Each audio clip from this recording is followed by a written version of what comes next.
Bonjour. Alors, l'acte mixte.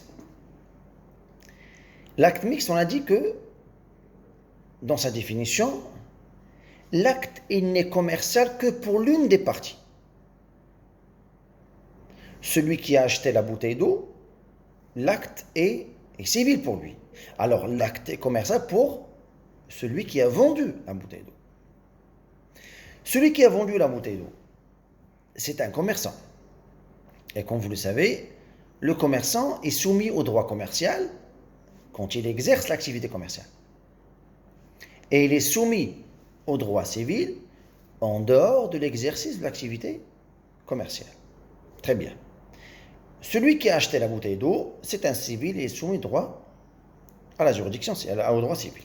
Très bien. Jusqu'à présent, l'acte mixte n'est pas vraiment fameux, c'est pas quelque chose d'extraordinaire.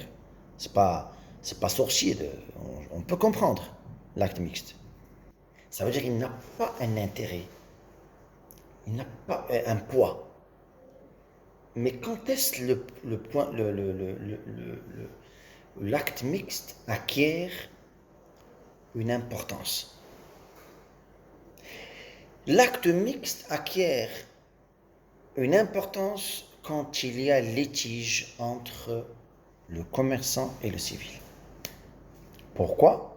Parce que tout simplement, il y a litige entre deux droits. Droit civil, droit commercial.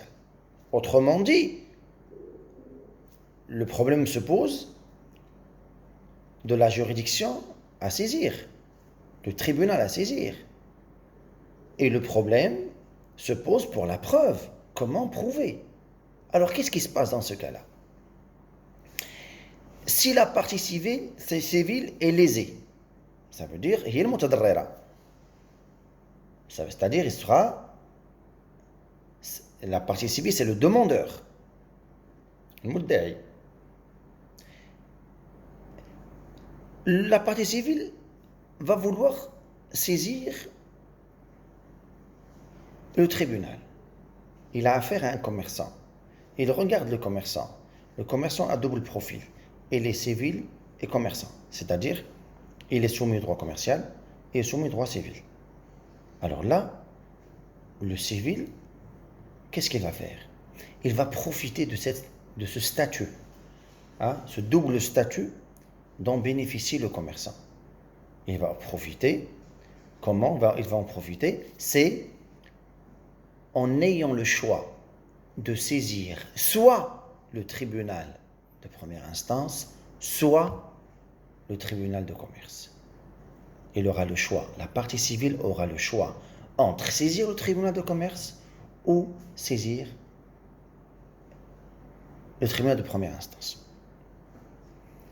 Par contre, si c'est le commerçant qui est demandeur, il n'aura pas le choix. Le civil ne peut pas comparaître devant un tribunal de commerce. Il ne peut comparaître que devant les tribunaux du droit commun, à savoir le tribunal de première instance et la cour d'appel. Concernant la preuve, si la preuve incombe au commerçant, c'est-à-dire si c'est le commerçant qui doit prouver, qu'est-ce qu'on a dit? On a dit que les civils n'acceptent pas de preuve qui n'est pas écrite. Alors, si la preuve incombe au commerçant dans sa relation avec un civil, la preuve doit être écrite. Par contre, si la preuve incombe au civil, ou à la partie civile, dans sa relation avec un commerçant, la preuve sera libre parce que les commerçants acceptent toutes les preuves. La preuve en commerce est libre.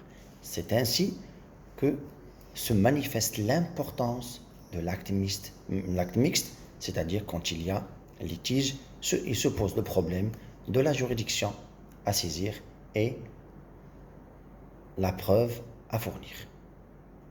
Je vous remercie. On se voit, Inch'Allah, pour un nouveau résumé et qui portera, Inch'Allah, sur l'intérêt de la distinction entre l'acte de commerce et l'acte civil.